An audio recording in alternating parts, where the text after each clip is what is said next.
नमस्कार। आज हमारे साथ ऐसी शख्सियत जुड़ चुकी है जिसके आते ही जो है राजनीतिक गलियारों में एक चर्चा हो चुकी है, क्योंकि उम्र का लिहाज देखें तो एक छोटी उम्र में ही एक बड़े बड़े नए आयाम जो है स्थापित कर दिए हैं। जी, आज हम बात कर रहे हैं भारतीय जनता पार्टी के एक युवा चेहरे की, जिनका नाम है कैप्टन योगेश कुमार। और सफीदो विधानसभा क्षेत्र में पहले उनके फादर ने जो है 2019 में जो है एक सिस्टम बनाया था, और आज फिर कैप्टन योगेश ने उसी अपने घर की सरे जमीन के ऊपर जो है अपना परचम लहरा दिया है। तो आइए रूबरू करवाते हैं और कुछ सवाल हैं उनसे भी आपको रूबरू करवाते हैं। भाई साहब नमस्कार।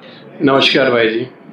आप एक युवा हैं और जो बड़े बड़े दिग्गज चेहरे हैं भारतीय जनता पार्टी में, तो कैसे जुड़ा हुआ?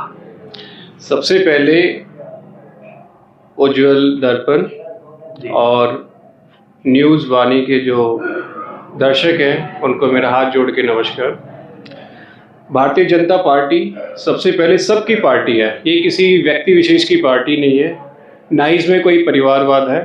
ये जो कमल को खिलाने के लिए आगे आते हैं, सभी तत्व के लोगों को जोड़ करके आगे बढ़ने वाले जो लोग होते हैं, ये इकलौती पार्टी ऐसी है जो सबको आगे लेकर के चलती है।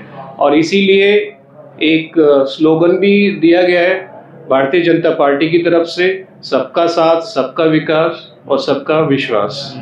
इसका मतलब हर वर्ग से रिलेटेड है। जो पार्टी में कमल के साथ में जो बढ़ेगा, जो काम करेगा, वो आगे भी बढ़ेगा। योगेश कुमार के आगे कैप्टन शब्द लगा रखा है, क्या महत्व है सर? मैं पहले एयरलाइन इंडस्ट्री में पायलट था और 13 साल नौकरी करी है। नौकरी के बाद मैं बीच में सफीदो हल्के भी आता जाता रहा हूँ। मुझे यहाँ लगा कि यहाँ राजनीतिक लेवल में कहीं ना कहीं कमी है, और जो सफीदो हल्का है, अगर मैं बात करूँ डेवलपमेंट की, विकास की, यहाँ पे एक स्ट्रॉन्ग एडमिनिस्ट्रेशन, स्ट्रॉन्ग लीडरशिप की बहुत ज़रूरत है। तो उस चीज़ को देख करके मेरा मन करा कि चलो हम आगे बढ़ते हैं। सफीदो हल्के के जहाँ विकास की ज़रूरत है उस विकास में हम अपनी भागीदारी करें। जहाँ हमें ज़रूरत है स्ट्रॉन्ग लीडरशिप के एंगल से आगे मूव ऑन करने की, बिल्कुल अच्छे तरीके से सफीदो हल्के में जहाँ जहाँ विकास की ज़रूरत होगी वहाँ हम लोग स्ट्रांगली खड़े होकर के काम कराएंगे। 2019 से आप लोग राजनीति से जुड़े हुए हैं, आपको क्या नजर आया कि सफीदो किस तरह से पिछड़ गया? राजनीति से 2019 से नहीं है, काफ़ी समय से हम लोग जुड़े हुए हैं। 2019 में पहली बार विधानसभा सीट के लिए हमने अपनी भागीदारी दिखाई थी। बाकी का पार्टी का निर्णय था कि लास्ट टाइम हमें बीजेपी की सीट से टिकट नहीं मिली। मैं खुद युवा मोर्चा के अंदर प्रदेश कार्यकारिणी सदस्य हूँ, और अभी मेरे को काफ़ी टाइम से मैं सफीदों के अंदर अपने प्रोग्राम करता हुआ आ रहा हूँ। लोगों से मिल रहा हूँ, जुल रहा हूँ, उनकी समस्या भी सुन रहा हूँ, और आगे के लिए अपनी भागीदारी भी मजबूती के साथ आगे अपनी बात भी रखेंगे। पार्टी के मैनिफेस्टो के साथ योगेश का क्या मैनिफेस्टो होने वाला है ताकि सफीदो जो है गति पकड़ सके? जैसा कि आपको पता है, माननीय प्रधानमंत्री जी ने बहुत सारी योजनाएं लोगों के जनहित के लिए उन्होंने डाली हुई है, और लोगों को उस योजनाओं का पूरा साथ मिल रहा है। उनको यूज करने के लिए ऊपर से लेकर के नीचे तक पहुंचने की उनकी गारंटी है। जैसे आपने देखा हुआ ट्विटर, फेसबुक, इंस्टाग्राम, न्यूज़, सारी जगह एक चीज़ बहुत ट्रेंड कर रही है, हैशटैग मोदी की गारंटी। इसका मतलब जितनी भी योजनाएं हैं, वो सारी योजनाएं अगर मैं फाइनेंशियली मैं क्लासिफाइड करूं, तो जो नीचे के जो लोग हैं, जो पॉवर्टी लाइन के आसपास में जो है या उनसे ऊपर जो है, उनके लिए बहुत ज़्यादा बेनिफिशियल है, जो फ्री ऑफ कॉस्ट है। चाहे वो मेडिकल लाइन ले लो, चाहे वो डेली यूज़ की आप ले लो, चाहे आप गैस सिलेंडर से लेकर के कोई भी हो। तो हैशटैग मोदी की गारंटी का मतलब ये होगा कि जो भी योजनाएं हैं ऊपर से लेकर नीचे तक पहुंचना। और अभी जैसे भारत विकसित संकल्प यात्रा जो चली है, उसका भी एजेंडा यही है कि जितनी भी योजनाएं प्रधानमंत्री जी ने चलाई हैं वो सारी जनता तक पहुंच रही है, नहीं पहुंच रही है। बाकी का मैं इस चीज़ को लेकर भी आगे बढ़ रहा हूं कि ये सारी योजनाएं किसी कारणवश अगर नहीं पहुंचती है तो मेरी अहम भागीदारी इसमें रहेगी कि बीच का जो भी मीडियम होगा उसको हटा करके डायरेक्ट योजनाएं ऊपर से और नीचे तक एंड यूजर तक पहुंचाना मेरा कर्म है और नैतिक धर्म भी है राजनीतिक।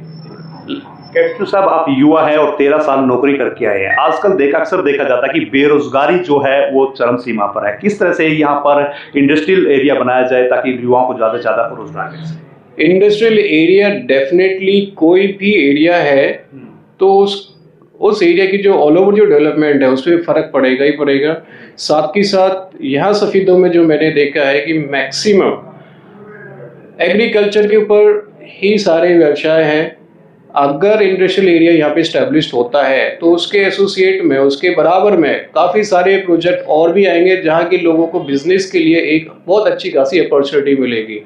रही बात इंडस्ट्रियल एरिया की, इंडस्ट्रियल एरिया में जो है कि सरकार ने 2 हाईवे यहाँ निकाल दिए, लेकिन एक जो प्राइमरली सफ़ीदो हल्के के लिए जो सबसे इम्पोर्टेंट पॉइंट है वो ये है कि पानीपत जो जींद वाला जो हाईवे है, ये जब तक 4 लेन नहीं बनेगा तब तक सफ़ीदो हल्के को विकास में तो भागीदारी होंगे ही, लेकिन जो उम्मीद तब तक पूरी नहीं हो पाएगी जब तक 4 लेन हाईवे है। रही बात है कि बेरोजगारी की, बेरोजगारी जैसे ही यहाँ पे इंडस्ट्रियल एरिया हब यहाँ पे स्टैब्लिश होगा, दुनिया भर की यहाँ पे फैक्ट्रीज आएंगे, 3800 एकड़ के अंदर जो इंडस्ट्रियल हब बनेगा, तो यहाँ पे बेरोजगार जैसे डेवलपमेंट आएगी, बेरोजगारी की जो परसेंटेज है धीरे धीरे ऑटोमेटिकली कम होती चली जाएगी। अभी 25 तारीख को सफ़ीदों के विधायक ने एक रैली की थी कांग्रेस की, जन आक्रोश रैली, उसको लेकर क्या कहेंगे? देखो, पार्टी कोई भी हो, जन आक्रोश रैली कांग्रेस पार्टी के जो विधायक हैं सुभाष गांगुली जी उन्होंने रखी है। उन्होंने अपना जन समर्थन उन्होंने दिखाया है। हर एक किसी भी पार्टी के कोई भी लीडर हो, उन्होंने अपना दम दिखाने के लिए तो करते ही करते हैं। बाकी का अभी 31 तारीख को कल का मेरा वर्ग सम्मेलन कल भारतीय जनता पार्टी भी कर रही है। योगेश की क्या भूमिका रहने वाली है? मेरी भूमिका तो मैं नहीं बोलूँगा, ये तो हम सब की भूमिका रहेगी। जितने भी हमारे साथ में जितने भी भाई जुड़े हुए हैं, बीइंग ए यूथ फेस, ये तो मैं कल ऑटोमेटिकली आपको दिखा दूंगा कि हम लोग, हमारी कितनी भागीदारी यहाँ रहेगी। ऑलरेडी मैंने अपने जो भी प्लान है अपने भाइयों के साथ में डिस्कस भी कर लिए हैं। आयोजकर्ता के साथ में भी बैठ करके मैंने अपना प्लान बिल्कुल क्लियर कर चुके हैं। मेरी तरफ से आश्वस्त रहो। और मैं ऐसे सभी पार्टी के जितने भी कार्यकर्ता हैं सभी ने अपना अपना बेस्ट करा है, और आने वाले समय में कल की जो मीटिंग है, कल की जो रैली है उसमें भी दिख जाएगा, और मेरा जो इसमें जो भागीदारी रहेगी, जो मेरा सहयोग रहेगा वो एक तरफा दिखेगा। सम्मेलन होगा या शक्ति प्रदर्शन? दोनों क्योंकि बीइंग ए यूथ, युवा फेस के हिसाब से सफ़ीदो हल्का को ये भी पता चल जाएगा कि युवा को, यूथ शक्ति को, यूथ पावर को कोई भी इग्नोर नहीं कर सकता। तो ये सिर्फ मैं इसके लिए मैं बात करूँगा कि शक्ति प्रदर्शन सिर्फ और सिर्फ यूथ को लेकर के, ताकि भविष्य में कभी भी यूथ को कमजोर ना समझे कोई भी पार्टी, कोई भी हो। रही बात है सम्मेलन में भागीदारी की, बिल्कुल अपने बलवंत पांचाल अंकल है, उनके कंधे बिल्कुल मजबूत करेंगे। का मेरा वर्ग सम्मेलन होने जा रहा है, हल्के के वासियों को क्या संदेश देना चाहिए? हल्के के लोगों को मैं सिर्फ यही संदेश देना चाहूँगा कि कल का मेरा वर्ग सम्मेलन में ज़्यादा से ज़्यादा संख्या में पहुँचे। ये सम्मेलन आप लोगों का अपना सम्मेलन है। इस सम्मेलन से बिल्कुल कल काफ़ी सारी घोषणाएं भी होने वाली हैं। जो इस वर्ग में जुड़े हुए हैं स्पेशली उनको बहुत आने वाले समय में बहुत बेनिफिट मिलने वाला है, लाभ मिलने वाला है। तो अपना समय जरूर निकालें और कल इसमें बढ़ चढ़ के हिस्सा लें। बहुत बहुत धन्यवाद। Thank you ji.